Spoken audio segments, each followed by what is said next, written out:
Hello friends, welcome to Geeky Bankers. So today we will discuss questions which was asked in last CIBIT exam which was held on 29th of June. ठीक है, तो चलिए start करते हैं. Again, if you are preparing for any IIBF certification exam, then Geeky Bankers app जो है वो आपका लास्ट स्टॉप हो सकता है. यहाँ पे जो है वो आपको सारे कोर्सेज मिल जाएंगे, फुल वीडियो कोर्स भी जहाँ पे आपको MCQ वीडियो दोनों मिल जाएंगे और ओनली MCQ कोर्स भी है जहाँ पे मान लीजिए आप एक बार बुक पढ़ लेते हो, उसका रिवीजन करना है तो आप वो कोर्स भी जो है वो ऑप्ट कर सकते हैं.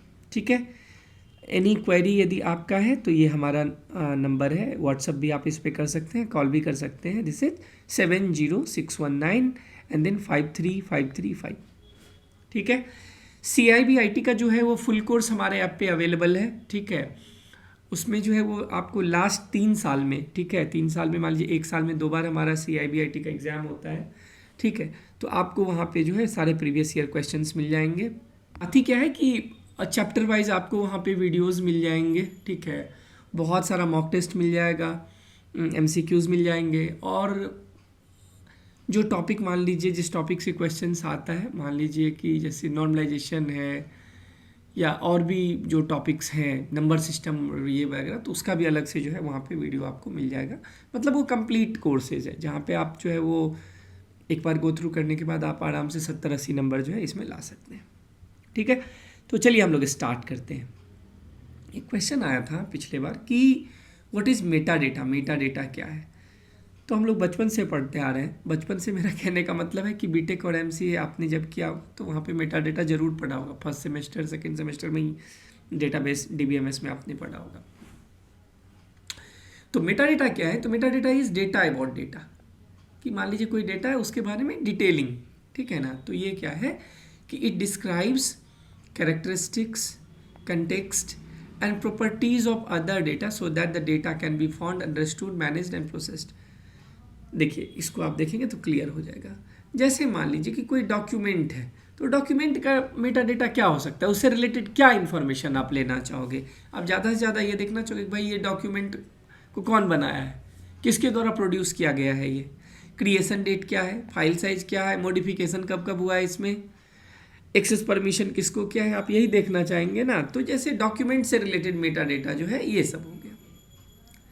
ठीक है, author, creation date, file size, modification, history, ये सब हो गया. अब जैसे मान लीजिए कि एक डेटाबेस रिकॉर्ड के बारे में जब हम बात करेंगे तो वहाँ पे मेटा डेटा क्या हो सकता है कि कॉलम का नाम क्या है, अब डेटा टाइप स्ट्रिंग है, इंट है, क्या है, स्कीमा क्या है, कॉन्स्टेंट्स आपने क्या क्या लगा रखा है वहाँ पे, इंडेक्सिंग किया हुआ है कि नहीं किया हुआ है, तो ये सब है. तो दैट इज़ मेटा डेटा. अब मेटा डेटा में जब हम टाइप के बारे में बात करते हैं तो मेटा डेटा का टाइप क्या होता है. जैसे देखिए, इसका डिस्क्रिप्टिव, स्ट्रक्चरल, एडमिनिस्ट्रेटिव, टेक्निकल, और तीसरा चौथा आपका लास्ट वाला हो गया क्या, प्रोवेनेंस या ऑडिट. तो मतलब क्या है कि मेटा डेटा जो है उस मेटा डेटा का मान लीजिए यूज़र क्या होगा, या मतलब वो किस टाइप का इन्फॉर्मेशन प्रोवाइड करता है. तो अलग अलग मेटा डेटा जो है वो अलग अलग टाइप का इन्फॉर्मेशन प्रोवाइड करता है. फॉर एग्जाम्पल कि मान लीजिए यदि टेक्निकल है, ठीक है ना, टेक्निकल है, ठीक है, टेक्निकल है, तो हमारा क्या होगा कि वो आपको बताएगा कि भाई फाइल इनकोडिंग क्या है, रिजोल्यूशन क्या है, चेकसम क्या है, इस सब के बारे में बताएगा. अब एडमिनिस्ट्रेटिव मेटा डेटा आप यदि फाइंड करना चाहते हैं तो वो मैनेजमेंट इन्फॉर्मेशन के बारे में बताएगा, क्रिएशन डेट क्या है, राइट क्या है, फॉर्मेट क्या है, ठीक है, उसको रिटेंशन करने का रूल क्या है. ठीक है, तो ये जो है वो डिफरेंट है.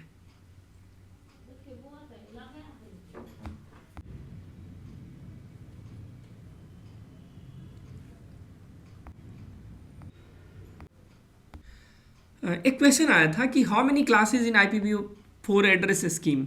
ठीक है, तो ये आप सब जानते हैं कि इसमें जो है वो कितना है, 5 क्लास जो है वो यूज़ है, मतलब टोटल है ABCDE. ठीक है, इसमें से क्या है कि जो A, B और C है ये सिर्फ और सिर्फ जो है वो यूनिकास्ट एड्रेसिंग के लिए यूज होता है, मतलब जहाँ पे नंबर ऑफ नेटवर्क और होस्ट आप यूज़ कर सकते हो नेटवर्किंग. डी और ई जो है वो स्पेशल पर्पस के लिए यूज होता है. जैसे डी का काम है मल्टीकास्ट के लिए. मल्टीकास्ट क्या है कि जैसे कभी एक सेंडर से मल्टीपल मैनी सेलेक्टेड रिसीवर्स को यदि आपको कुछ भेजना है तो then you will use D, class D address. और इसका जो बेस्ट एग्जांपल है वो है लाइव स्ट्रीमिंग में, ऑनलाइन क्लासेज में, वीडियो कॉन्फ्रेंसिंग में, इसमें इसका डी का यूज होता है। तो ये तो पता चल गया कि भाई 5 क्लास होता है, उसमें से जो है वो ए, बी और सी जो है यूनिकास्ट हो गया, और डी और ई स्पेशल पर्पज़ के लिए। उसमें डी जो है वो मल्टीकास्ट और ई जो है वो रिजर्व होता है और एक्सपेरिमेंटल के लिए। ठीक है, नॉर्मल इंटरनेट के लिए हम लोग यूज़ नहीं करते हैं, ये टेस्टिंग, रिसर्च, इस सब के लिए जो है वो यूज़ होता है। ठीक है, नेक्स्ट आइए। नेक्स्ट में क्या है, इसको अच्छे से देखिए कि how to recognize class A, B, C, D addresses in IPv4। देखिए एक बात याद रखना है कि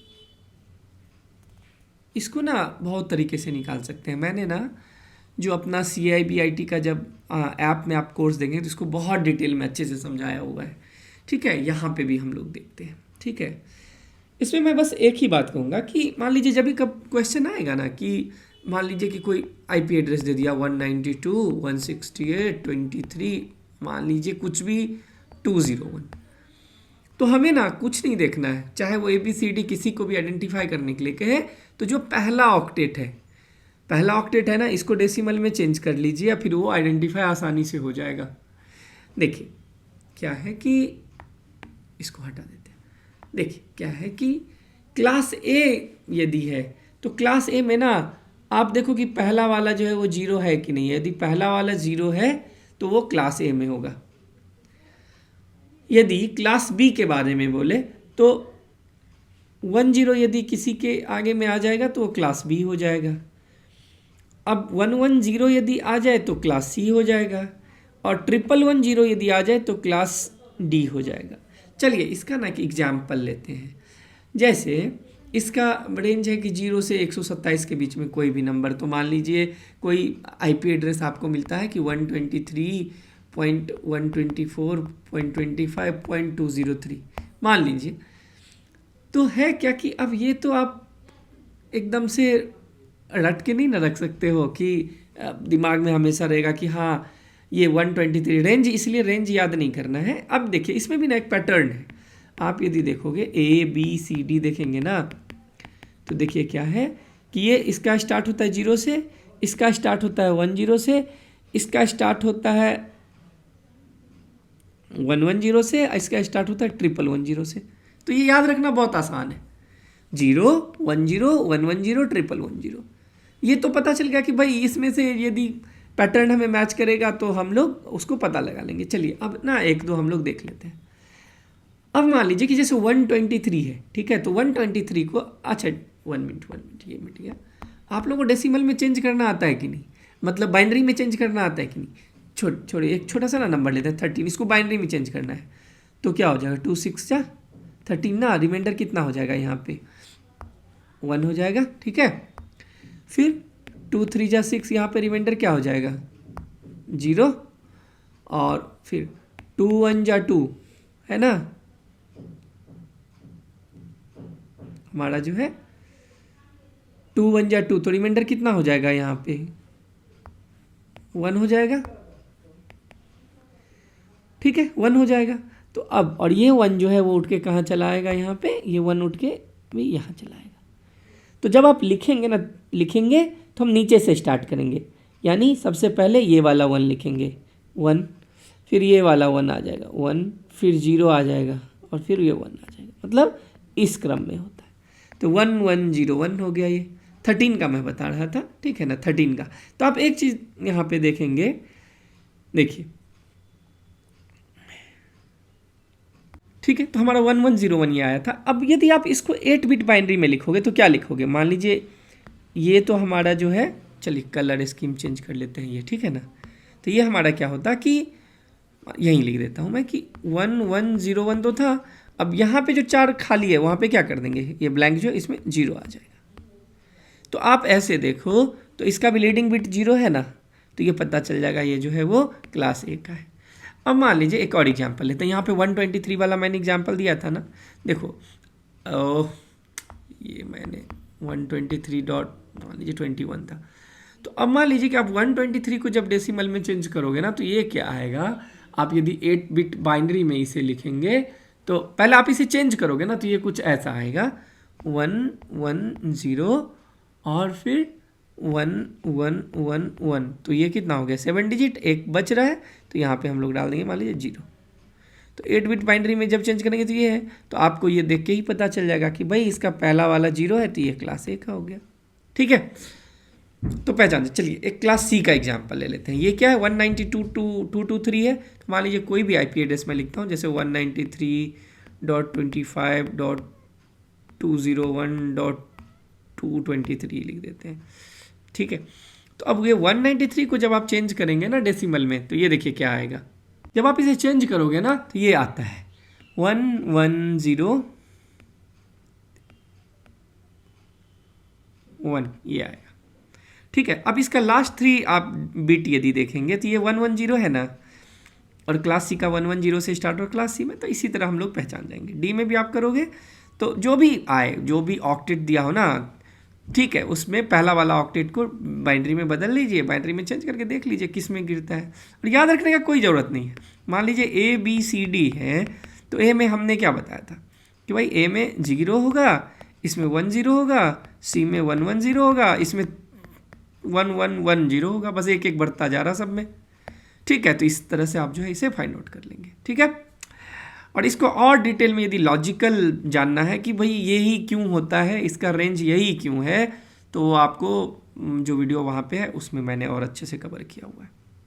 ठीक है, चलिए स्टार्ट करते हैं। यहाँ पे लिख दिया हुआ था लास्ट में कि रिकॉग्नाइज क्विकली के लिए, लेकिन इसको याद रखना संभव नहीं है। ठीक है ना, लेकिन ये आप कर सकते हो, इसमें आसानी से हो जाएगा। ठीक है, चलिए नेक्स्ट क्वेश्चन देखते हैं।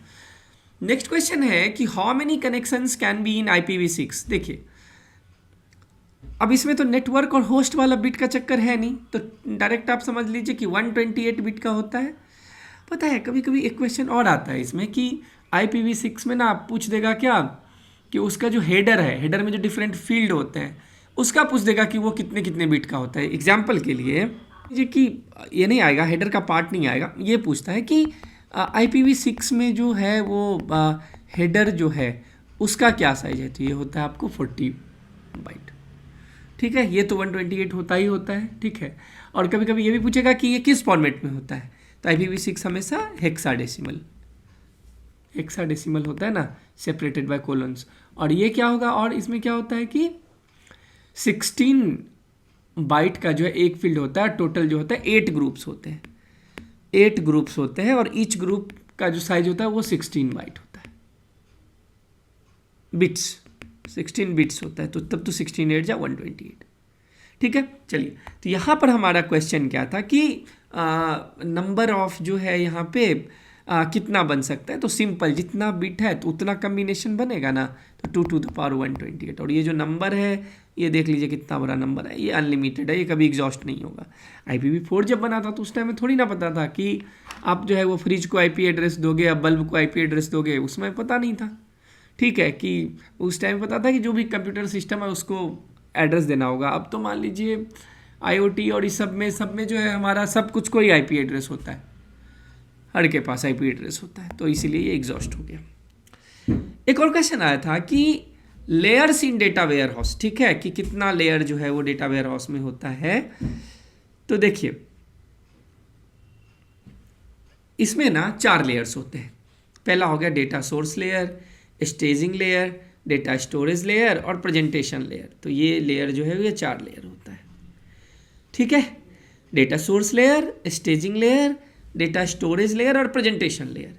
तो डेटा सोर्स लेयर क्या करता है कि ये सिर्फ जो है वो रॉ डेटा जो है वो मल्टीपल सोर्सेज से लेके कंटेन करता है। Data is extracted from here. और पता है कभी कभी एक और क्वेश्चन आता है कि स्टेजिंग लेयर में जो ETL प्रोसेस है ना, एक्सट्रैक्शन ट्रांसफॉर्म लोडिंग, इसके बारे में भी पूछ देगा, सेपरेट भी पूछ देगा। तो डेटा वेयर हाउस में 4 लेयर तो ठीक है, ये तो पता है, लेकिन स्टेजिंग लेयर में जो ये 3 है, एक्सट्रैक्शन ट्रांसफॉर्मेशन लोडिंग, तो इसके बारे में भी पूछता है। तो एक्सट्रैक्शन क्या है, collected data from multiple sources, जैसे मान लीजिए कि ERP से, CRM से, फाइल से, डेटाबेस से, ऐप से, तो डेटा को एक्सट्रैक्ट करके ले जाना। एक्सट्रैक्ट, अब डेटा कहीं से तो भाई डेटा सोर्स होगा तो आपका कुछ भी। तो एक्सट्रैक्शन ट्रांसफॉर्म में मतलब क्या होता है कि जो रॉ डेटा मिला उसको अपने हिसाब से ट्रांसफॉर्म करना जिसमें आपका सिस्टम एक्सेप्ट करे। लोडिंग मतलब उस डेटा को फिर डेटा वेयर हाउस में डालना। ठीक है, एनालिसिस के लिए। तो ये होता है ETL process. Data storage layer में क्या होता है कि central repository where clean integrated historical data is stored detail data, summary data और मेटा डेटा, ये सारा यहाँ पे होता है। प्रेजेंटेशन लेयर में क्या होता है कि एंड यूजर जहाँ से एक्सेस करता है, ठीक है, report, dashboard, BI tools, OLAP, cubes, ये सब यहाँ पे जो है मिलता है। तो हमारा ये याद रखना है कि data source layer, staging layer, data storage layer और प्रेजेंटेशन लेयर होता है। एक और क्वेश्चन आया था कि व्हाट इज एब्स्ट्रैक्ट व्यू इन जो है वो DBMS। एब्स्ट्रैक्ट व्यू क्या है, ये भी पढ़े होंगे आप लोग DBMS में बहुत पहले। देखिए एब्स्ट्रैक्ट व्यू क्या होता है कि hiding the unnecessary detail and showing only the useful information to the user या necessary information to the user. अब मान लीजिए कि मोबाइल में हम ना वीडियो रिकॉर्ड करते हैं, मान के चलिए हम वीडियो रिकॉर्ड करने के लिए कैमरा खोलते हैं, वीडियो वाला बटन ऑन करके अपना कर रहे हैं वीडियो रिकॉर्डिंग। अब इंटरनली कैसे हो रहा है हमको उससे क्या मतलब है। तो यही बात डेटा वेयरहाउस के मतलब डेटा DBMS में भी होता है कि जो एंड यूज़र है उसका काम है डेटा स्टोर करना, उसको एक्सट्रैक्ट करना अपने हिसाब से, लेकिन इंटरनली क्या हो रहा है उसके बारे में उसे ज़्यादा जानना नहीं होता, ठीक है। तो दैट इज एब्स्ट्रैक्ट व्यू। अब देखिए एब्स्ट्रैक्ट व्यू में क्या है कि DBMS में जो है वो 3 लेयर होता है, internal level, conceptual level, external level. Internal level मतलब होता है कि फिजिकल स्टोरेज कैसा है डेटा का। कॉन्सेप्चुअल लेवल मतलब लॉजिकल व्यू की टेबल्स क्या है, रिलेशनशिप क्या है। और जो एक्सटर्नल लेवल होता है ना, जो हम एब्स्ट्रैक्ट व्यू की बात कर रहे हैं, वही एक्सटर्नल लेवल में ही एब्स्ट्रैक्ट व्यू होता है जो एंड यूज़र के लिए, कि भाई यूज़र को कैसे दिखेगा। तो एब्स्ट्रैक्ट व्यू मतलब हो क्या गया कि user only sees the required data, उसको अनवांटेड डिटेल से कोई मतलब नहीं है, और प्रोवाइड डेटा इंडिपेंडेंस,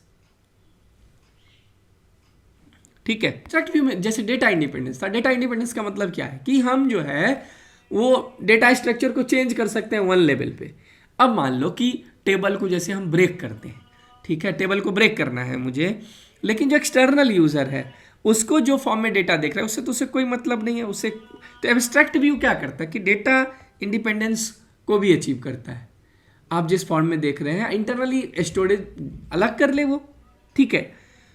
तो एब्स्ट्रैक्ट व्यू का यही मतलब है, ठीक है। अब देखिए जैसे a bank employee sees customer name account number but doesn't see how data is stored on the disk, उसको कोई मतलब नहीं है, ठीक है, कि क्लाउड में स्टोरेज करके रखा है या डिस्क में, या फिर डेटा स्ट्रक्चर ही चेंज कर दिया, टेबल का स्ट्रक्चर चेंज किया, स्कीमा चेंज किया, कोई मतलब नहीं है उसको, तभी वही दिखेगा, ठीक है। तो this is abstract view in DBMS। अब क्या है नेक्स्ट एक क्वेश्चन था कि सिमेट्रिक इंक्रिप्शन क्या है। सिमेट्रिक इंक्रिप्शन मतलब एक ही चीज़ होता है कि एक ही की यूज होता है आपको इंक्रिप्शन डिक्रिप्शन दोनों के लिए, ठीक है, दोनों में एक ही यूज होता है। की फीचर क्या है कि 1 की shared between the sender and receiver, very fast and suitable for large data, must keep the key secret, क्योंकि भाई इंक्रिप्शन डिक्रिप्शन उसी से हो रहा है। और ये सब जो है AES, DES, 3DES, blowfish, RC4, ये सब जो है वो एग्जाम्पल है सिमेट्रिक एल्गोरिथम का। सिमेट्रिक मतलब only 1 key is use for both encryption and decryption. देखिए जब भी हम CIA ट्राइड की बात करते हैं तो ठीक है, तो ये होता है कॉन्फिडेंशियलिटी, इंटीग्रिटी एंड अवेलेबिलिटी, ठीक है। CIA ट्राइड जनरली यूज होता है आपको इंफॉर्मेशन सिक्योरिटी के केस में, ठीक है ना। इंफॉर्मेशन सिक्योरिटी की जब हम बात करते हैं तो वहाँ पे CIA ट्राइड यूज होता है। अब वो पूछ रहे CIA ट्राइड में से, CIA में से सिर्फ वो आई के बारे में पूछ रहा है हमसे कि भाई क्या है, तो हम लोग लेकिन तीनों के बारे में पहले बात कर लेते हैं। कॉन्फिडेंशियलिटी क्या है कि मान लीजिए कोई भी इंफॉर्मेशन हो, ठीक है, अब ऑफिस में ही तो हो सकता है कि वो सिर्फ ऊपर वाले लेवल के लोगों को पता हो, है ना, सबके लिए तो वो ऐसा नहीं है कि पब्लिक डोमेन में सबको पता होगा। तो कॉन्फिडेंशियल मतलब कि इंफॉर्मेशन शुड बी कॉन्फिडेंशियल, मतलब जिसको रिक्वायर है उसको पता रहे। इंटीग्रिटी मतलब क्या है कि भाई उसमें छेड़छाड़ नहीं हुआ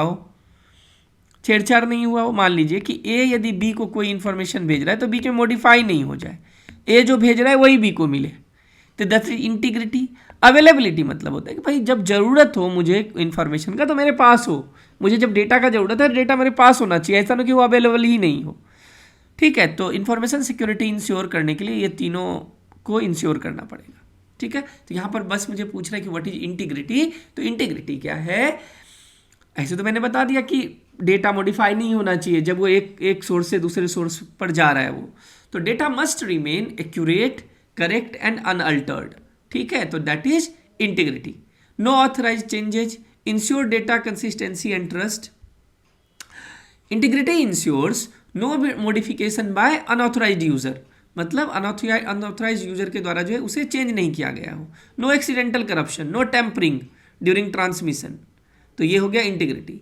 टेक्निक्स दैट इंश्योर इंटीग्रिटी, तो यहाँ पर इंटीग्रिटी के लिए जो है ये सब हम लोग यूज़ करते हैं, hashing, digital signature, checksum, access control, version control, तो ये सब हम लोग यूज़ करते हैं।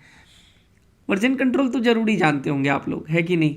2.0, 3.0 हो सकता है 2.0, जैसे मान लीजिए ऐप ही है तो आपका वर्जन देख करके लगता है ना कोई फैसिलिटी नहीं है, तो आप जिसके पास है आप पूछ रहे तुम कौन सा वर्जन यूज़ कर रहे हो, मैं कौन सा वर्जन यूज़ कर रहा हूँ, तो ये है, ठीक है। अब मान लीजिए कि किसी बैंक में मान लीजिए बैंक बैलेंस है, मतलब किसी अकाउंट का बैलेंस है 1000, अब उसको मान लीजिए 49 कर दिया, ठीक है, टेम्पर करके, तो यहाँ पे इंटीग्रिटी वायलेटेड हो गया, ठीक है। नेक्स्ट क्या है, जब हम ना क्लस्टर के बारे में बात करते हैं तो क्लस्टर का क्या मतलब है कि grouping similar items together automatically, system खुद ही सिमिलर डेटा को एक साथ कर दे, मतलब एक computer looks at the data and make group based on similarities, ठीक है ना, ठीक है। अब देखिए,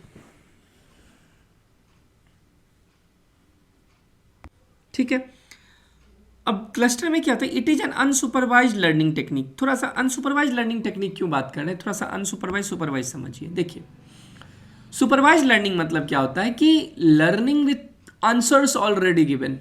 चलिए ये भी समझ में नहीं आया होगा, मतलब कि जो डेटा का लेवल है, लेवल दिया हुआ है, ठीक है ना, वो होता है आपको क्या, उसको हम लोग बोलते हैं supervised learning. The model learns by comparing predictions with the correct output. मतलब क्या कि मान लीजिए हमने क्या किया ना, 1000 पिक्चर अपलोड कर दिया सिस्टम में, उसमें से 500 कैट 500 डॉग डाल के डिफरेंट डिफरेंट एंगल से डिफरेंट डिफरेंट टाइप्स का। तो अब क्या होगा कि जब आप कैट और डॉग का कुछ भी आएगा ना तो सिस्टम खुद ही पहचान लेगा उसको, मतलब the computer learns how to identify cats and dogs, ठीक है। तो दिस इज सुपरवाइज्ड लर्निंग।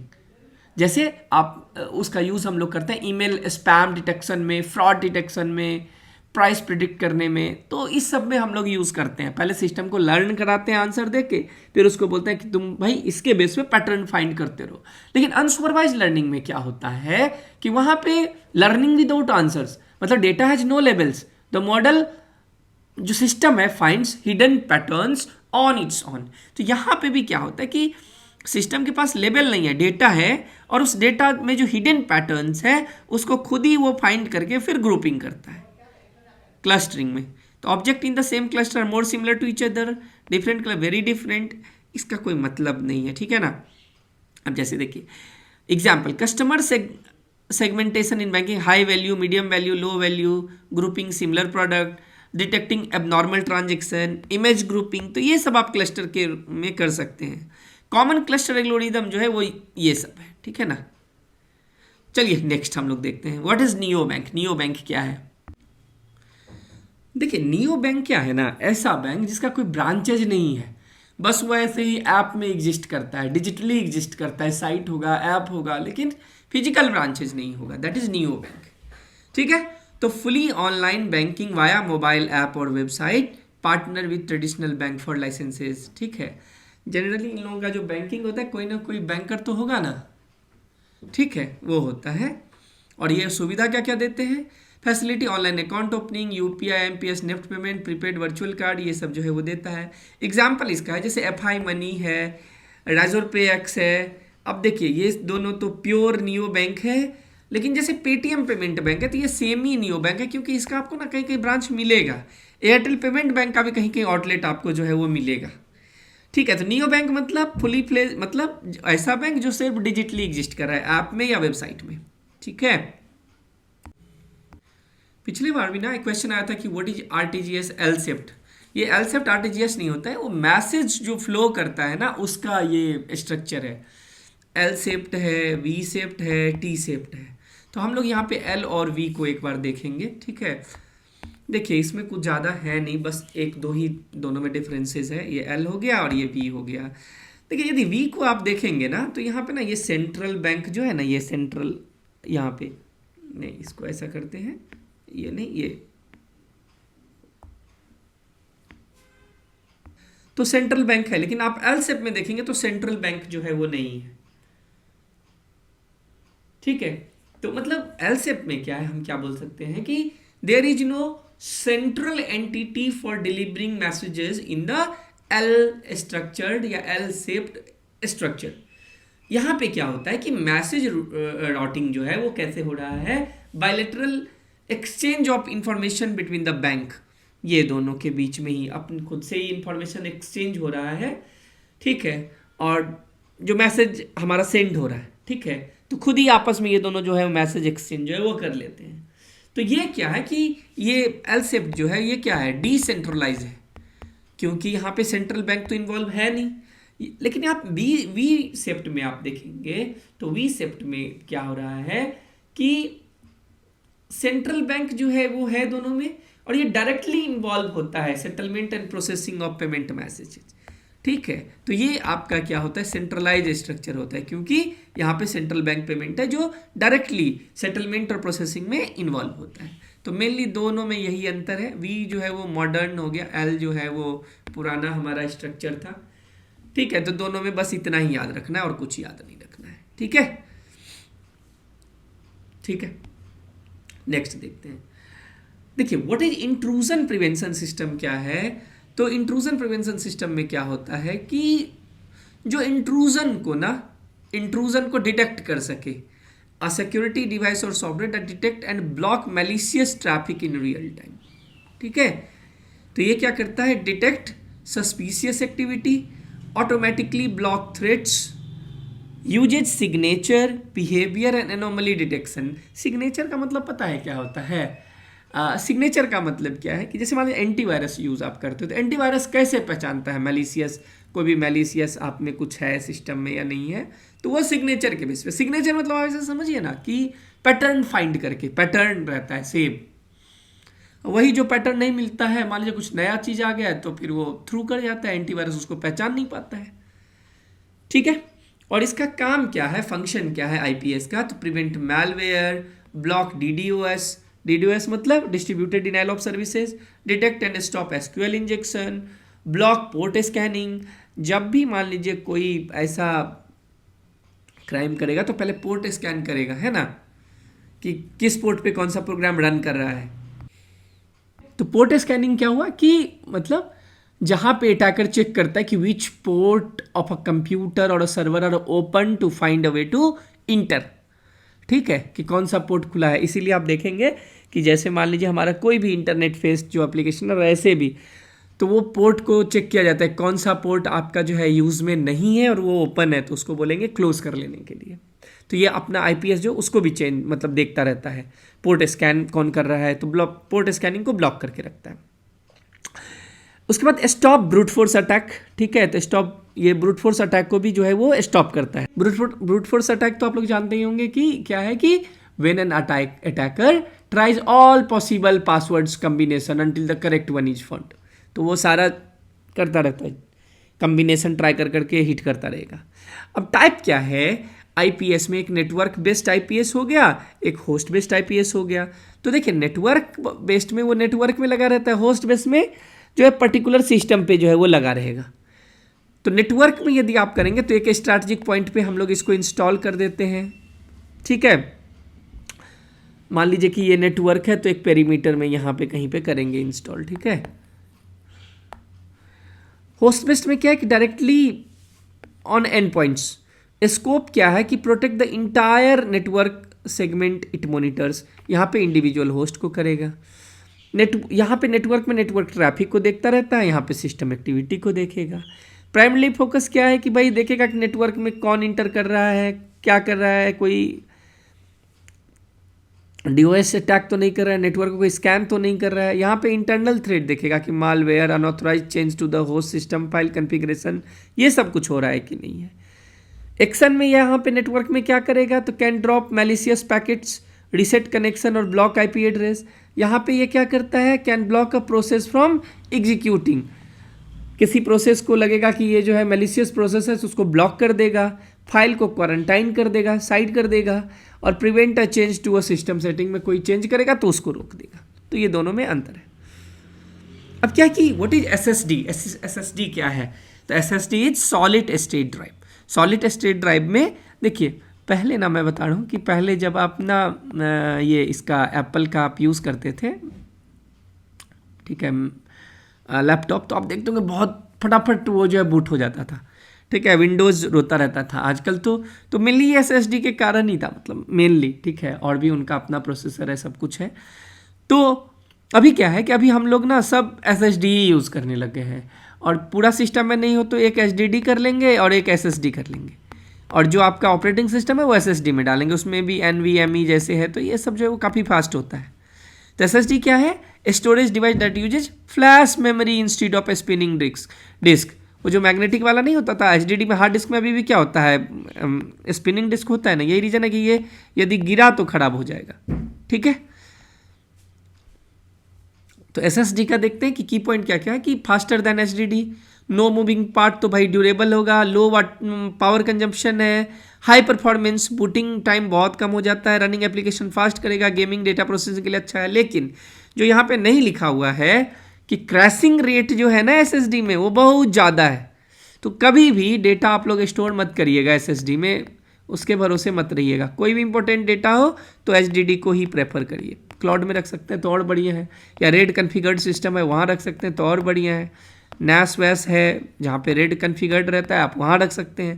लेकिन SSD में डेटा रखना इज नॉट रिकमेंडेड, बहुत क्रैशिंग रेट बहुत है, क्रैश कर जाता है अपने आप ही, ठीक है। तो बेनिफिट क्या हो गया? Faster read write, silent operation है, लेस हीट, मोर रिलायबल, ये सब उसका जो है वेरिएंट है। SATA SSD, NVMe, PCIe SSD, तो ये सब उसका है। यहाँ पे मैं फ्लैश मेमोरी जो यूज़ हुआ था ना वर्ड, तो उसके लिए मैं इसको लिखा हूँ कि फ्लैश मेमोरी में कैसे डेटा स्टोर होता है।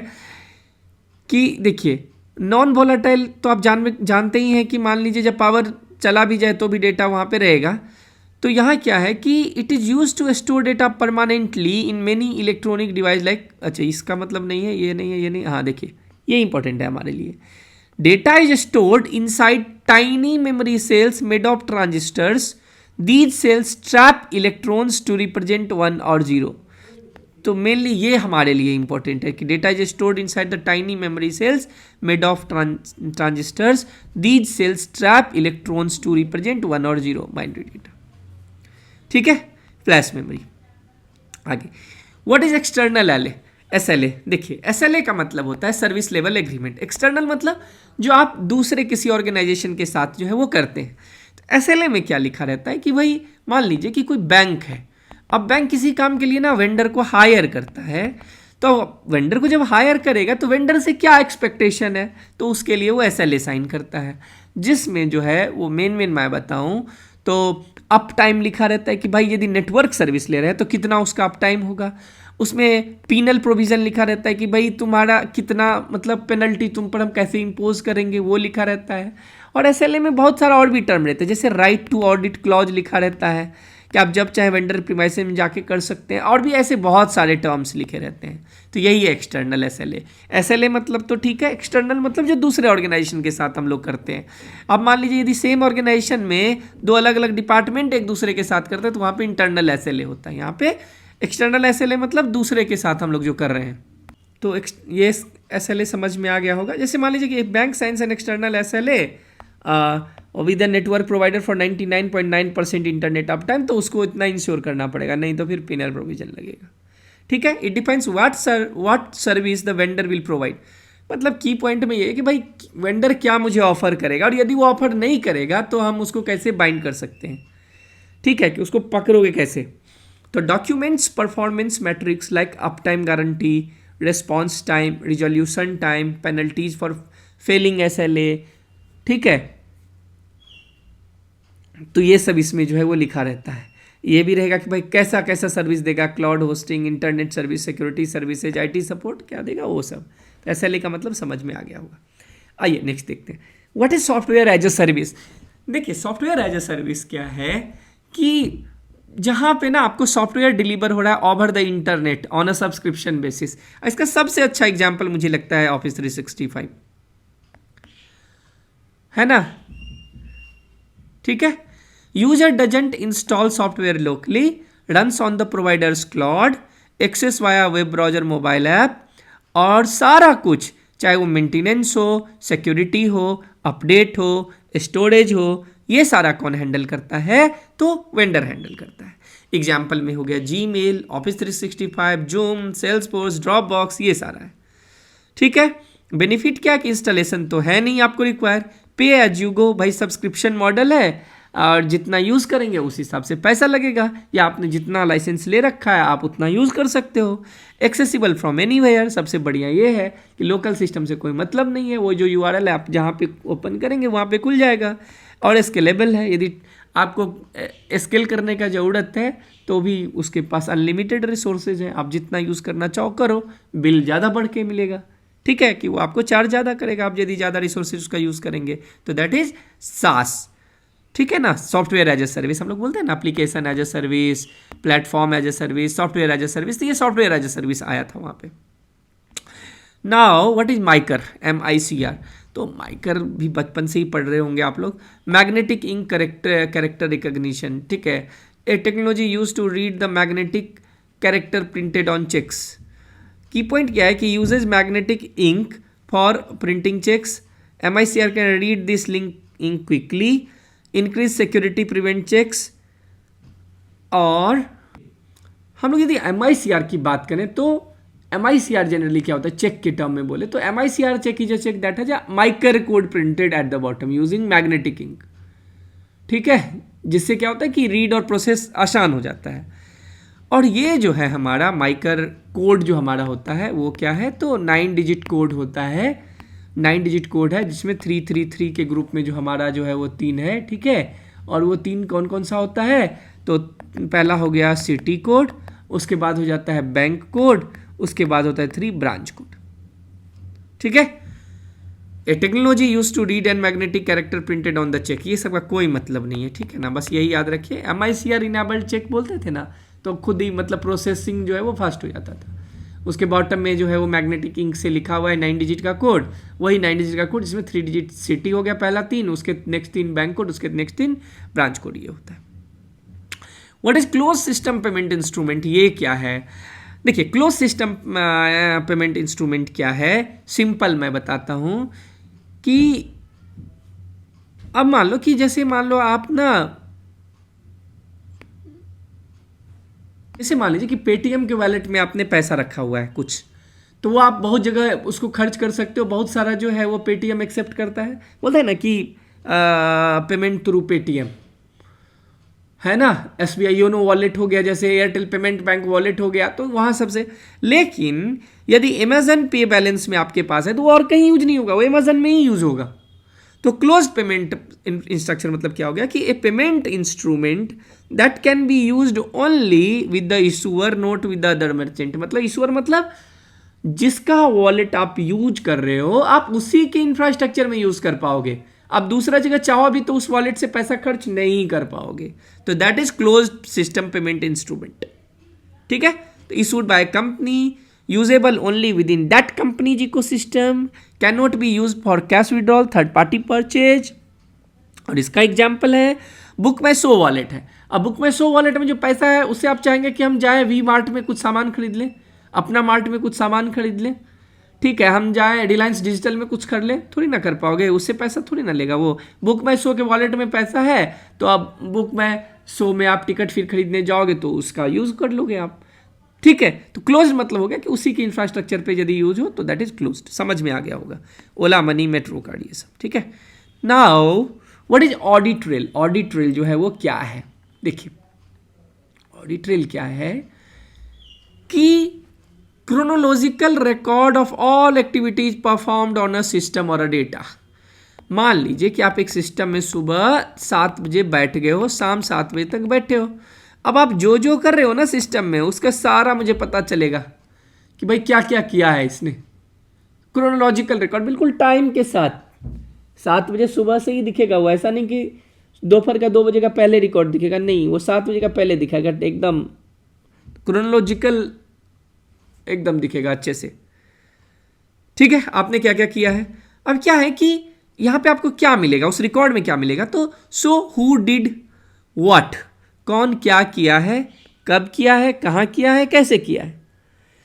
अब आपको इसे मिलेगा क्या? Fraud, error, unauthorized access, system misuse, IS audit, banking, security, compliance, इस समय ये बहुत हेल्पफुल है। दूसरी बात, आप देखेंगे कि जब हमारा ना ऑडिट भी होता है तो बोलता है क्या ऑडिट ट्रेल सेव हो रहा है कि नहीं, वो पूछेगा आपसे बैंक में, ठीक है। वहाँ पे क्या मिलता है? तो log in log out detail मिलता है, डेटा मॉडिफिकेशन रिकॉर्ड मिलता है, फाइल एक्सेस लॉग्स मिलता है, ट्रांजेक्शन लॉग्स मिलता है, सिस्टम कॉन्फ़िगरेशन चेंजेस मिलता है। लेकिन इसका पर्पस क्या है? तो भाई सबसे पहला पर्पस है कि ए जो है वो जाके डिलीट कर दे सारा सिस्टम, बी बेचारा बाद में बैठेगा बोलेगा बी कर दिया, तो भाई ए को कैसे पकड़ोगे? तो ए को पकड़ने के लिए ए को कैसे अकाउंटेबल बनाएंगे? तो अकाउंटेबिलिटी के लिए, कभी कभी फोरेंसिक इन्वेस्टिगेशन के लिए भी यूज होता है कि कुछ बहुत इंपॉर्टेंट कुछ है जिसको आपने डिलीट कर दिया या मॉडिफाई कर दिया हो। अब बहुत सारा जो हमारे जो रेगुलेटर है उसके लिए भी यूज होता है, आरबीआई के लिए हो या prevention of money laundering act के लिए हो, जो आईटी एक्ट में भी है, जो बहुत सारी सेक्शंस है, ठीक है, कौन सा सेक्शन उस पर लगेगा जब कोई ऐसा कुछ करता है, तो उसके लिए भी हम लोग यूज़ करते हैं। तो ऑडिट ट्रेल आपको समझ में आ गया होगा। अब है क्या कि in IAS audit who decide who will conduct the audit? भाई कौन डिसाइड करता है कि ऑडिट कौन करेगा? तो देखिए बैंक में जनरली ना बोर्ड ऑफ डायरेक्टर करता है या audit committee of the board करता है, ठीक है, ठीक है। The authority that decide who will conduct the IAS audit, तो बोर्ड ऑफ या ये दोनों करता है, ठीक है, ठीक है। दे डिसाइड, अब डिसाइड क्या करते हैं कि भाई इंटरनल आईएएस ऑडिट टीम क्या होगा, एक्सटर्नल आईएएस ऑडिटर कौन होगा, स्कोप क्या होगा, फ्रीक्वेंसी ऑडिट का क्या होगा, ये सब डिसाइड करते हैं। वह बोर्ड और एसीबी, एसीबी मतलब वही audit committee of the board, तो they are responsible for governance and oversight, they ensure independence of the audit system, और जिसके पास ये अथॉरिटी रहेगा वही ना डिसाइड करेगा। तो जनरली क्या है कि बोर्ड ऑफ डायरेक्टर बोर्ड में रखा जाता है कि हम इसको इस फॉर्म को चूज कर रहे हैं, ठीक है, नहीं तो audit committee of the board है वहाँ पे ये हो जाता है, ठीक है। नेक्स्ट हमारा क्या है कि व्हाट इज एसएफएमएस? एसएफएमएस जो है वो क्या है? SFMS is structured financial messaging system, ठीक है। ये क्या है? Used by Indian bank for sending financial transaction message, जब ट्रांजेक्शन हो रहा होता है तो आपस में कम्युनिकेट करने के लिए एसएफएमएस का यूज होता है। और ये कैसा मैसेज वो एक दूसरे को भेजते हैं? मान लीजिए एसएफएमएस के थ्रू भेजते हैं RTGS, NEFT, CTS, interbank communication, ये भी जो है जो स्विफ्ट है ना अपना जो इंटरनेशनली यूज होता है उसी का इंडियन वर्जन। स्विफ्ट का फुल फॉर्म क्या है? तो society for world wide interbank financial telecommunication, मतलब ये जो है वो ग्लोबल मैसेजिंग नेटवर्क है, ठीक है ना, जहाँ पे एक कंट्री का बैंक दूसरे कंट्री के बैंक को मतलब मैसेज भेजने के लिए करता है। और ये हमारा इंडियन स्पेसिफिक है, भाई इंडिया में एक दूसरे से जो मतलब फिनेंशियल मैसेज भेजते हैं तो ये यूज़ करते हैं, ठीक है। तो की फीचर्स में है सिक्योर है, स्टैंडर्डाइज मैसेजिंग फॉर्मेट है, encryption, digital signature, high reliability, ये सब इसमें सिक्योरिटी के लिए यूज़ किया गया। अच्छा, how many possible addresses in IPv4? तो आंख बंद करके जितना बिट होता है, तो IPv4 में कितना 4 ऑक्टेट होता है ना भाई, 8 बिट का 8 बिट का 8 बिट का 8 बिट का 8 बिट का टोटल हो गया 32 बिट। तो मतलब और कम्बिनेशन कितना बन सकता है? चूंकि एक बिट में 0 और 1 होता है, आप डाल सकते हैं ना, तो 2 to the power 32, लेकिन इसमें से 2 माइनस हो जाता है, शुरू का और लास्ट का, ठीक है। लेकिन ठीक है, इस 2 को माइनस मत करिए, आप इतना याद रखिए, तो इतना बिलियन 4.29 बिलियन, ठीक है, 2 to the power 32 इतना होता है।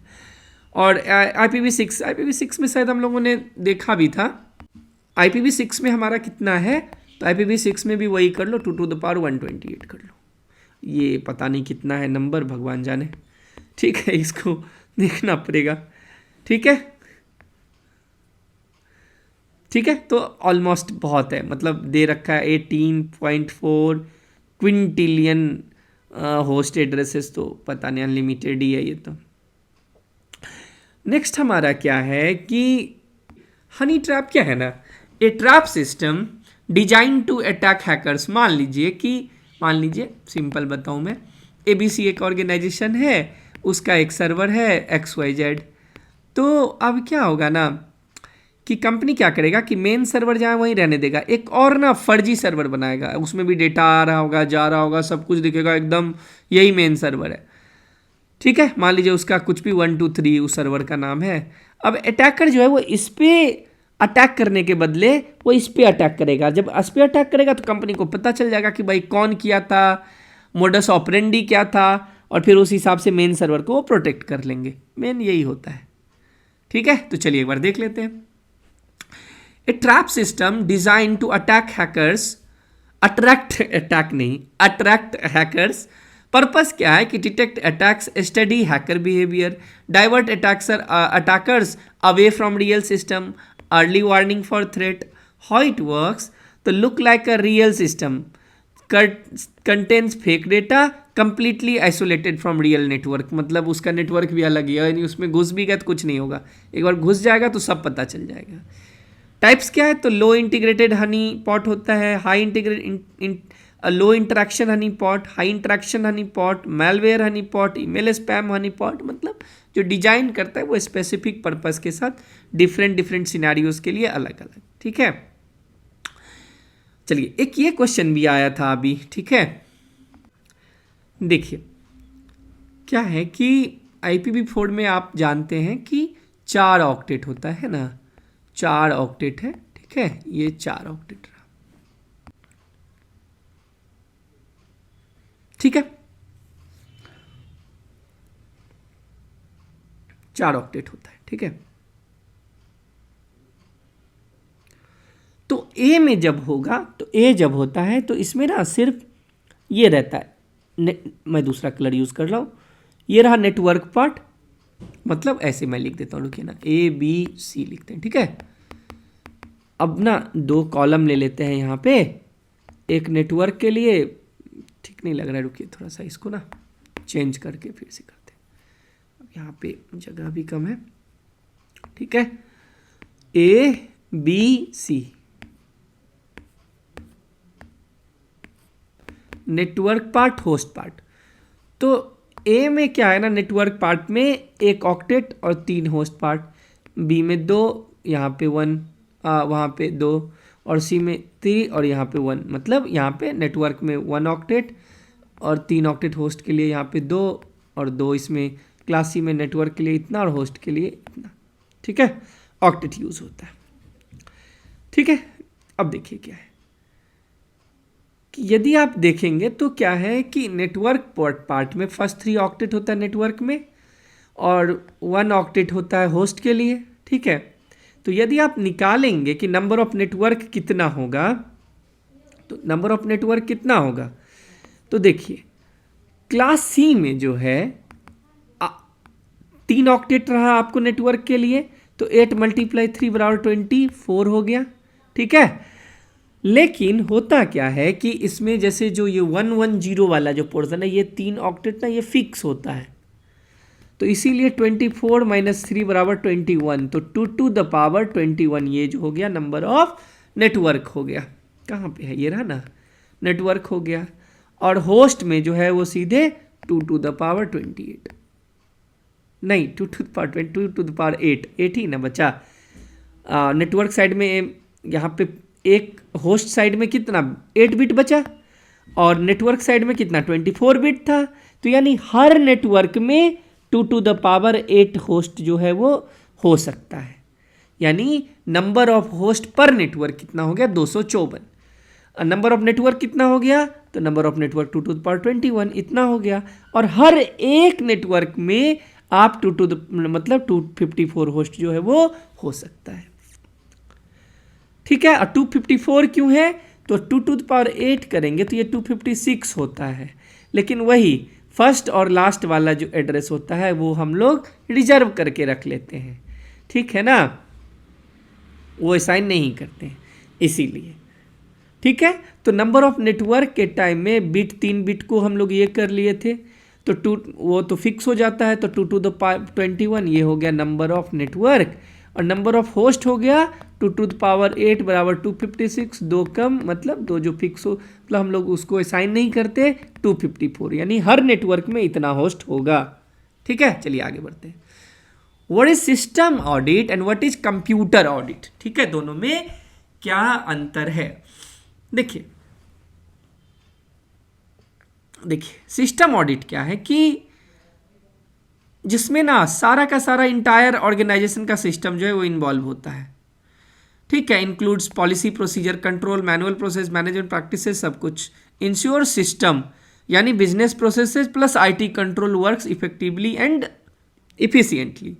लेकिन जब कंप्यूटर ऑडिट की बात करते हैं तो हम सिर्फ कंप्यूटर सिस्टम आईटी इन्वायरमेंट की बात करते हैं, जैसे हार्डवेयर, सॉफ्टवेयर, नेटवर्क, डेटाबेस, ये हो गया। तो ये क्या करता है, ensures integrity, security, confidentiality, availability of information system. तो सिस्टम ऑडिट मतलब सारे पूरे ऑर्गेनाइजेशन का जो है business process plus IT controls. लेकिन कंप्यूटर ऑडिट में सिर्फ कंप्यूटर सिस्टम के बारे में हम देखते हैं। ठीक है, तो अब सिस्टम ऑडिट और इसमें ये डिफरेंसेस भी एक बार देख लीजिए क्या है। तो ये जो हमारा है वो है जैसे ऑडिट फुल बिजनेस सिस्टम, इसमें सिर्फ आईटी इंफ्रास्ट्रक्चर, इसमें इंक्लूड मैनुअल ऑटोमेटेड कंट्रोल, इसमें सिर्फ कंप्यूटर बेस्ड कंट्रोल। यहाँ पे स्कोप वाइडर होता है, इसमें नैरो होता है क्योंकि सिर्फ कंप्यूटर का देखते हैं। ठीक है, अब है कि which system payment system is through mobile only, ये भी क्वेश्चन आया था पिछले बार, जानते हैं। तो सिर्फ मोबाइल ओनली की जब हम बात करते हैं ना, तो ये आपका होता है क्या, यूपीआई या मोबाइल वॉलेट, यही दोनों है ना, कि ये जो है मोबाइल वॉलेट, ये सब जो है वो सिर्फ और सिर्फ मोबाइल के थ्रू ही यूज होता है। ठीक है, what is major challenges of IoT. तो आईओटी में क्या, इंटरनेट ऑफ थिंग्स में क्या है कि सिक्योरिटी और प्राइवेसी है। और ये सिक्योरिटी और प्राइवेसी क्यों है, क्योंकि देखिए बिलियंस ऑफ डिवाइसेज कनेक्टेड होता है एक दूसरे से। पासवर्ड जो होता है प्रिडिक्टिव लोग यूज़ करके रखते हैं, अपना डेट ऑफ बर्थ, फ्रेंड्स का नाम, ये वो। Audited firmware, no standard security protocol, susceptible to hacking, botnets, spying, इस सब में। तो मेनली जो होता है वो क्या है, सिक्योरिटी और प्राइवेसी ही मेन हमारा कंसर्न होता है आईओटी में। अदर आईओटी चैलेंजेस क्या क्या है, देखिए कि सबसे पहले इंटरऑपरेबिलिटी, एक डिवाइस दूसरे के साथ भाई काम करेगा ठीक से कि नहीं, scalability, data management, power consumption, network dependency. But security is a major challenges in IoT, security is a major challenges in IoT. ठीक है, नेक्स्ट व्हाइट लेबल एटीएम जो है वो क्या है। देखिए व्हाइट लेबल एटीएम क्या है, जैसे इसमें ना टाटा का शायद होता था व्हाइट लेबल एटीएम में, वेंडर को यदि हम देखें तो याद नहीं आ रहा, जैसे इंडी कैश और ये सब होता था। ठीक है, तो ठीक है, तो एटीएम जो है वो जो बैंक का नहीं होता है, थर्ड पार्टी जो है वो इंस्टॉल करता है वहाँ पे, regulated by RBI, non bank private companies करता है। अच्छा, नाम है Tata Indicash, Muthoot ATM, India one ATM, ये सब जो एग्जाम्पल हो गया। और कौन इंस्टॉल कर सकता है, तो वैसा वेंडर जिसको आरबीआई ने ऑथोराइज किया हुआ है। WLA में जो है व्हाइट लेबल एटीएम में ऑपरेट क्या होता है, तो कैश जो है वो स्पॉन्सर बैंक देता है और सेटलमेंट भी बैंक ही हैंडल करता है, लेकिन इंफ्रास्ट्रक्चर जो है वो उस कंपनी का रहता है। सर्विस सारा कुछ देता है जो आपको नॉर्मल एटीएम देता है, कैश विड्रॉल, ये सारा कुछ, मिनी स्टेटमेंट, पिन चेंज।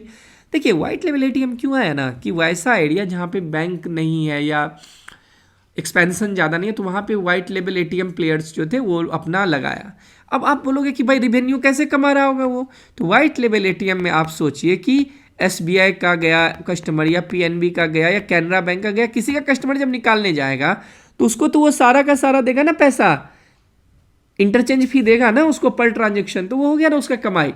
यहाँ पर तो ऐसा है नहीं कि SBI कस्टमर SBI के ऊपर जाएगा तो भाई 4 या 5 ट्रांजेक्शन फ्री देना पड़ेगा, ऐसा तो है नहीं भाई, उसका तो अपना कोई कस्टमर है ही नहीं, वो तो थर्ड पार्टी है, तो हर ट्रांजेक्शन के लिए उसे पैसा बैंक जो है वो देता है। और दूसरी बात कि स्क्रीन पे कुछ वो एडवर्टाइज वगैरह भी वो प्ले करके पैसा कमाता है, ये लिखा हुआ है यहाँ पे। ठीक है, पर्पस क्या था, तो increase ATM penetration in rural and semi urban area, main इसका यही था, reduce dependency on bank owned ATM, mainly यही था। ठीक है, देखिए एसिड प्रॉपर्टी क्या है कि जो एटोमिसिटी, कंसिस्टेंसी, आइसोलेशन और ड्यूरेबिलिटी, जब कोई ट्रांजेक्शन होता है ना, उस ट्रांजेक्शन को हम तभी कंप्लीट मानेंगे जब ये एसिड प्रॉपर्टी को फुलफिल करे। ठीक है, तो एटोमिसिटी क्या बोलता है कि हमें बस एटोमिसिटी के बारे में पढ़ना है, तो हम बस एटोमिसिटी को ही देखेंगे। और एसिड 10 बार पढ़ाया होगा, हमारा जो मॉक टेस्ट आप देखेंगे ना उधर अपना ऐप में, तो वहाँ पे सब कुछ मिल जाएगा। ठीक है, तो एटोमिसिटी क्या है कि ऑल और नथिंग प्रॉपर्टी मीन्स ट्रांजेक्शन या तो पूरा कंप्लीट होगा या पूरा का पूरा रोल बैक होगा। मतलब मान लीजिए कि 1000 रुपया एक अकाउंट से दूसरे अकाउंट में ले जाना है, यानी A से B में ले जाना है, तो भाई A से पहले ले जाना है तो A में पहले आप डेबिट करोगे और फिर आप क्रेडिट करोगे B में, तो 2 ऑपरेशन हुआ ना, तो या तो ये दोनों ऑपरेशन होगा एक मतलब कंप्लीट, यदि एक हो जाएगा तो फिर आपको रोल बैक करना पड़ेगा। तो यही है मतलब एटोमिसिटी।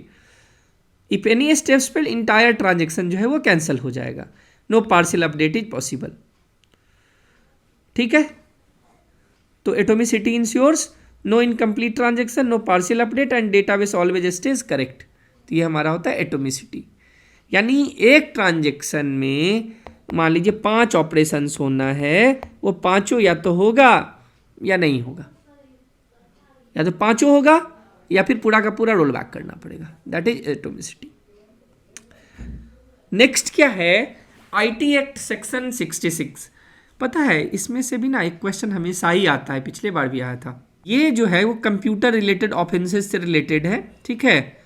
और इसमें 66 में जो मान लीजिए है hacking, data theft, destroying data, altering deleting information, authorized access, cheating, ठीक है, अप टू इसमें जो है वो आपको 3 ईयर इम्प्रिजनमेंट होगा या 5 लाख तक का फाइन होगा या फिर दोनों होगा, ठीक है। सब सेक्शन क्या क्या है, तो 66B ये बात करता है dishonestly receiving stolen computer resources. तो भाई पकड़े जाएंगे कि चोरी का सामान खरीद रहे हैं तो 3 साल का सजा और 1 लाख रुपया का फाइन होगा। अब मान लीजिए किसी का पासवर्ड, सिग्नेचर, बायोमेट्रिक आप कॉपी कर ले रहे हो, यूज कर रहे हो, तो उसमें भी 3 साल और 1 लाख का फाइन है। 66D जो है वो cheating by impersonation using computer, मतलब OTP स्कैम, फेक ईमेल्स किसी को भेज रहे हो कि मैं GM बोल रहा हूँ या GM हूँ, इम्पर्सोनेट जब भी करोगे तो उसमें भी ये इतना फाइन है। वायलेशन ऑफ प्राइवेसी, उसमें क्या है कि capturing, sharing private images without consent, किसी का भाई प्राइवेसी को आप स्पॉइल कर रहे हो तो छोड़ेगा वो आपको, 3 इयर्स पनिशमेंट और 2 लाख का जो है वो फाइन लगेगा। साइबर टेररिज्म 66F, ये याद रखना है कि कौन सा सेक्शन जो है वो किस में एप्लीकेबल है। तो इसमें आपको क्या हो जाएगा कि नेशनल सिक्योरिटी यदि लगेगा कि वो कॉम्प्रोमाइज़ हो रहा है या क्रिटिकल इंफ्रास्ट्रक्चर से रिलेटेड कुछ इंफॉर्मेशन पास ऑन कर रहे हैं तो आपको इम्प्रिजनमेंट फॉर लाइफ भी हो जाएगा, पूरी ज़िंदगी भर के लिए जेल में रहोगे, ठीक है। तो ये सब हमारा जो है वो कुछ सेक्शंस हैं। देखिए IPv4 एड्रेसेस से रिलेटेड कुछ इंपॉर्टेंट पॉइंट यहाँ पे मैं कवर करना चाह रहा था। तो आप तो जानते हैं कि 4 में डॉटेड डेसिमल होता है और 6 में हेक्साडेसिमल होता है, 4 ऑक्टेट होता है, बता ही दिया था। नेटवर्क और होस्ट बता ही दिया था कि क्लास ABC सब में जो है वो क्या है कि कुछ बिट जो है वो नेटवर्क के लिए, कुछ बिट होस्ट के लिए। अब जैसे A में आपको मैंने बताया था 1 रहता है नेटवर्क के लिए पहला ऑक्टेट, B में पहला 2, C में आगे का 3 ऑक्टेट, ठीक है। और इसमें जो है वो क्या है, तो अब होस्ट वाले में तो A में लास्ट का 3 ऑक्टेट जो है होस्ट में ही होता है, B में लास्ट का 2 ऑक्टेट, C में लास्ट का 1 ऑक्टेट होस्ट के लिए होता है, ठीक है। तो होस्ट पोर्शन नेटवर्क पोर्शन होता है। डिफ़ॉल्ट क्लासफुल मास्क जो है, अब जैसे 8 लिखा है ना, 8 का मतलब यहाँ पे क्या है कि नेटवर्क बिट यहाँ पे लिखा रहता है, ये नेटवर्क बिट है, क्लास ए डिफ़ॉल्ट यदि ऐसे लिखा हुआ है तो, ठीक है। और एक और क्वेश्चन अभी माइंड में आया, पता है कभी कभी आपको पूछेंगे डिफ़ॉल्ट सबनेट मास्क क्या है। तो देखिए क्लास ए का सबनेट मास्क ये है, बी का ये है, सी का ये है। ये जो 25 मान लीजिए, इसको थोड़ा मिटा देते हैं ना, ठीक है। यहाँ एक बार इसको देख लीजिए, इसको बस इतना, ठीक है, इतना। ये ए का हो गया 255.0.0.0, बी का हो गया 255.255.0.0 और सी का हो गया 255.255.255.0। तो ये हो गया डिफ़ॉल्ट सब, ये सबनेट मास्क, ये भी पूछा जाता है। हाउ मेनी होस्ट पर क्लास, तो ये बता ही दिया है। यहाँ पे देखिए ए में कितना होस्ट है, 3 है ना, तो 3 ऑक्टेट मतलब 24 बिट हो गया। तो यहाँ पे जो है हमारा और तो 2^24 जो है ये रहेगा। ऐसा करके हम लोग निकालते हैं। How many networks in each class, तो नेटवर्क बिट देख लीजिए और 2^, उतना बिट कर दीजिए तो वो हो जाएगा, ठीक है। एक और क्वेश्चन आता है बहुत इंपॉर्टेंट, एक बार देखिए इसको, कि कभी कभी पूछेगा ना कि प्राइवेट IP स्टार्ट किस किस एड्रेस से होता है। तो भाई तो ये 10 से 172 और 192 से यदि हो रहा है तो ये पब्लिक नहीं, ये प्राइवेट नेटवर्क है। ये याद रखिएगा, इसमें से भी एक क्वेश्चन आता ही आता है किसी न किसी फॉर्म में। देखिए क्या है कि केस स्टडी में भी होता है, तो आप लोग मैसेज करते हैं कि सर आप केस स्टडी कवर नहीं करते। मान लीजिए मैं केस स्टडी कवर भी करूँगा ना, तो उस हिसाब से नहीं हो पाएगा यदि, लेकिन आपको ना कॉन्सेप्ट पता है, ठीक है ना। तो केस स्टडी में कॉन्सेप्ट ही तो रहता है, और केस स्टडी है तो वहाँ पे क्वेश्चन मतलब आंसर करना ना इजी है, जिसको कॉन्सेप्ट पता है ठीक है, वो यदि एक बार पकड़ में आ गया तो वो आराम से जो है वो कर सकता है उसको। ठीक है, ठीक है। तो ये लेक्चर हमारा जो है ये कंप्लीट होता है। देखिए CIB-IT के लिए ना पिछले 5 साल से मैं पढ़ा रहा हूँ, ठीक है, और जो हमारा कोर्स है ना वो मोर देन सफिशिएंट है, मोर देन सफिशिएंट। IT में क्या होता है कि लोग बहुत पढ़ते नहीं हैं, जो IT बैकग्राउंड वाले हैं उनके लिए ईजी पड़ता है, मैं बता रहा हूँ, पास करना सही में ईजी है। यदि आप लास्ट के 7 डेज भी पढ़ोगे तो भी आप आराम से कर सकते हो। ठीक है, तो एक बार यदि आप उसको कंप्लीट कर लेते हैं ना वहाँ से 7 दिन में तो भी हो जाएगा। या जो पहले से पढ़ रहे हैं तो फिर तो अच्छा ही है, वो लोग 70 80 90 मार्क्स लेके आएंगे। ठीक है, तो बस मैं यही बोलूँगा कि यदि आप IABF सर्टिफिकेशन एग्जाम के लिए प्रिपरेशन कर रहे हैं ना तो geeky banker app is one stop solution for all of you. ठीक है, आप यहाँ पे आइए और एक बार में आप आराम से कोर्स निकाल सकते हो। ठीक है ना, सर्टिफिकेशन। ठीक है, ये हमारा व्हाट्सअप नंबर है, कॉलिंग नंबर है, कुछ भी आपको लगता है सजेशन रिक्वेस्ट कुछ भी है आपका तो आप यहाँ पे बताइए मुझे। और लेक्चर से रिलेटेड फीडबैक भी आप ज़रूर दीजिए। आपको लगता है कि मैं फास्ट कर रहा हूँ, कि मैंने कुछ कवर नहीं किया, तो आप ज़रूर बताइए, उससे मुझे इम्प्रूवमेंट में जो है वो फ़ायदा मिलेगा। ठीक है, तो चलिए, थैंक यू अगेन। ये अपना वेबसाइट है जहाँ से आप कोर्स परचेज कर सकते हैं, आप ऐप डाउनलोड करके भी कर सकते हैं। ये अपना जो है वो ग्रुप है अपना टेलीग्राम के ऊपर, नंबर तो बता ही दिया। प्ले स्टोर के ऊपर भी है, iOS के हैं तो iOS का भी हमारा जेनरिक ऐप है।